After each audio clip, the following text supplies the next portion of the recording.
como é que um fenômeno que começou com as mesas girando em salões lá na Europa conseguiu se transformar numa filosofia tão complexa e profunda.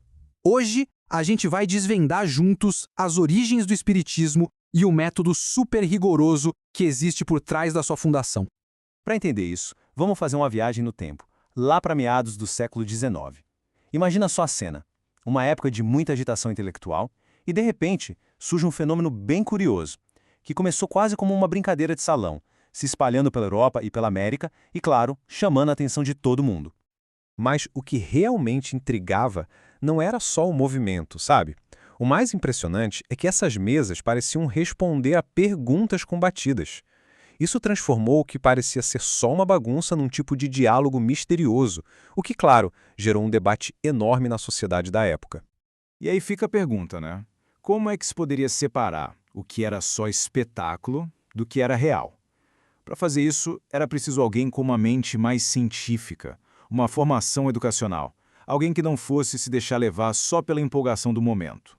E é exatamente aí que entra em cena Hippolyte Léon Denisard Rivail, um educador e cientista francês muito respeitado, que mais tarde iria adotar o pseudônimo pelo qual o mundo inteiro o conhece hoje, Allan Kardec.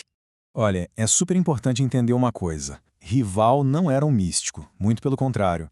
Ele era um pensador super metódico, discípulo do famoso pedagogo Pestalozzi. A vida dele era toda dedicada à lógica e à razão. E ele não deixou o ceticismo dele de lado, não. Na verdade, ele abordou esses fenômenos usando os mesmíssimos princípios que usava para educar, observar com atenção, usar a lógica e sempre ir do mais simples para o mais complexo. Então, Kardec percebeu rapidinho que só ficar olhando não ia ser suficiente para decifrar as mensagens inteligentes que vinham daqueles fenômenos. Ele precisava de um método de investigação de verdade. Foi aí que ele aplicou o método indutivo, que é a base da ciência. Ou seja, em vez de começar com uma crença ou uma teoria pronta, ele fez o caminho inverso. Coletou os fatos, que eram as comunicações, e a partir deles foi buscar os padrões e uma filosofia que fizesse sentido.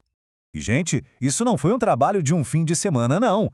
Ele passou anos e anos coletando, comparando e analisando milhares de comunicações que chegavam por diferentes médiums, de vários países. Tudo isso buscando o que era consistente entre elas. O processo dele era super sistemático. Não era só sentar e aceitar passivamente qualquer informação que chegasse. Era um trabalho ativo, crítico, de observar, comparar, analisar com lógica e só no final fazer a síntese de tudo. Essa filtragem toda era fundamental, sabe? O grande objetivo era separar as mensagens que não tinham muita importância daquelas com um conteúdo filosófico profundo. Assim, ele conseguiu construir uma base que era séria, moral e, acima de tudo, racional para a doutrina. Isso nos leva a um ponto que é, assim, essencial sobre o legado dele. Kardec nunca se viu como o autor do espiritismo. Ele sempre se colocou como o organizador, o codificador de ensinamentos que vieram de inúmeras fontes espirituais. O resultado de todo esse esforço gigantesco foi a publicação de O Livro dos Espíritos, lá em 1857. E essa obra não era a opinião de um homem só, mas a síntese organizada de milhares de vozes estabelecendo os princípios da nova doutrina. A própria estrutura do livro é um reflexo do método do Kardec.